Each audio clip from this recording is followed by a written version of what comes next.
populaire Occitane, accélérateur de projet, vous présente l'interview Objectif News de 18h. L'aéroport Toulouse-Blagnac vous présente l'interview Objectif News de 18h.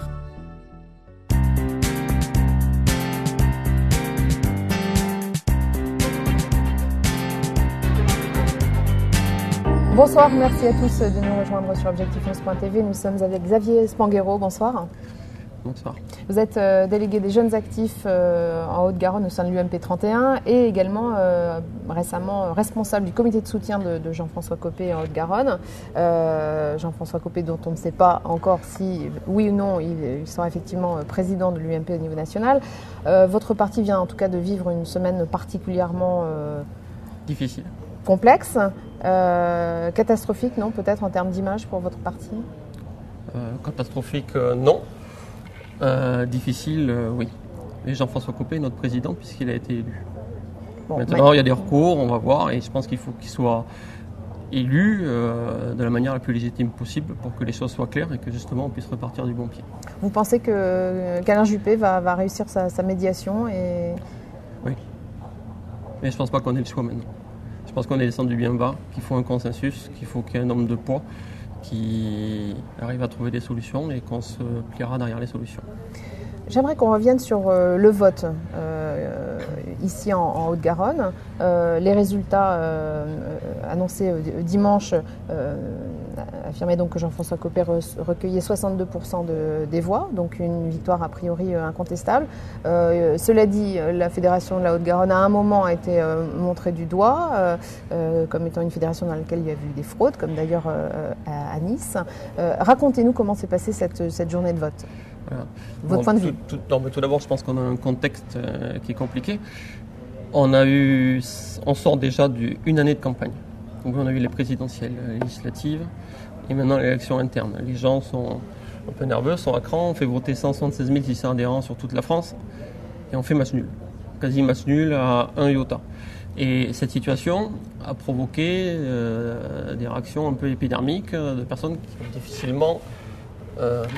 ont difficilement supporté cette pression. En Haute-Garonne, on a fait voter 2700 personnes. Sur le bureau d'Haute-Garonne, il y avait 3 quarts de queue pour voter. On a une participation exceptionnelle. Et à l'arrivée, ce qui arrive, c'est qu'on a une différence entre les signatures et les bulletins de vote de 21. Soit c'est des gens qui ont signé juste pour la motion, qui ont oublié de signer pour le candidat.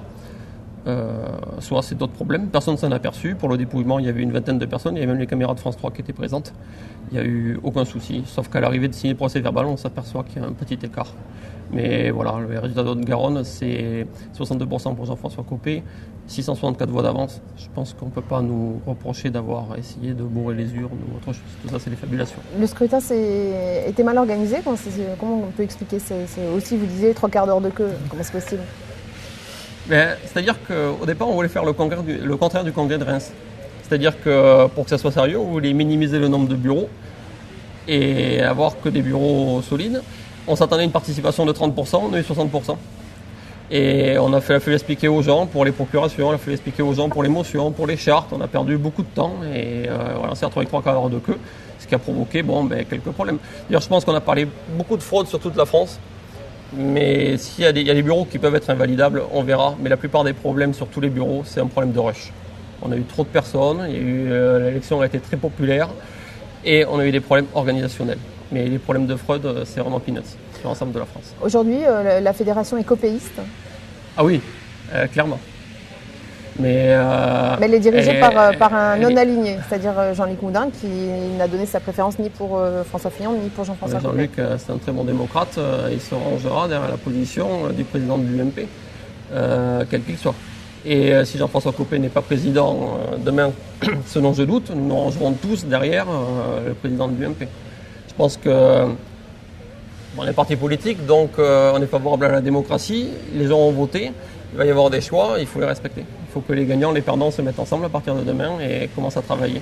Avec un score qui de toute façon s'annonce effectivement très serré, quelle sera la ligne politique de l'UMP? Je pense qu'il va falloir un consensus. Mais sur le point de vue des idées, on l'a vu lors du débat télévisé entre François Fillon et Jean-François Copé, Au niveau des idées, l'UMP est en osmose. Hein. Les deux mouvements sont cohérents sur le point de vue des idées. Sûrement plus qu'au Parti Socialiste, où entre la ligne de Benoît Hamon et celle de Manuel Valls, c'est quand même un grand écart. On constate aussi que sur cette fédération, la motion qui a recueilli le plus de suffrages, c'est la droite forte. C'était celle pour laquelle vous avez voté ? Non, moi j'ai voté pour la motion des humanistes, hein, parce qu'elle comprend les centristes et les libéraux.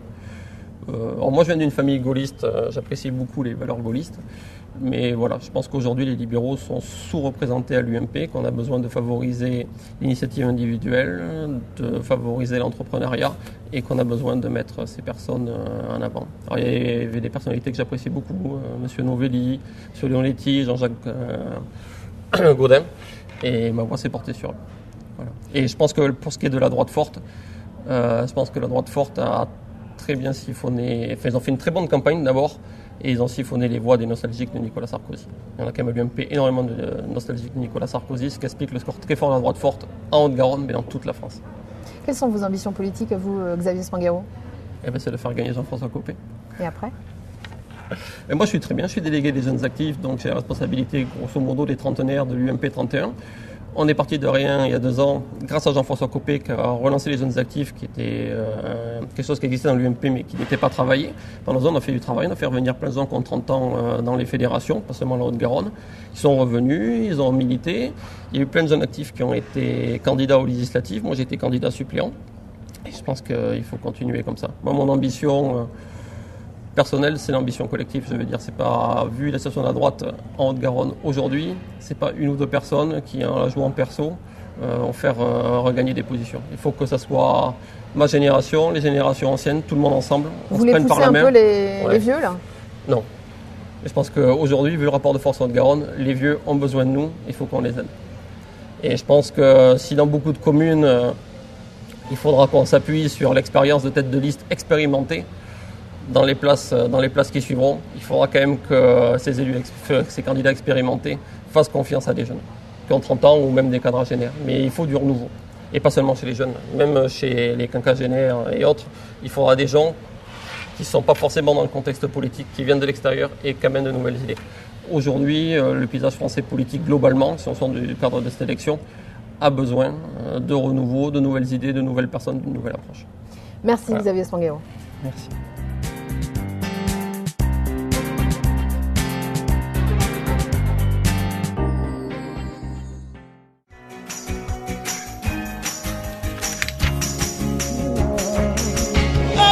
Banque Populaire Occitane, accélérateur de projet, vous a présenté l'interview Objectif News de 18h.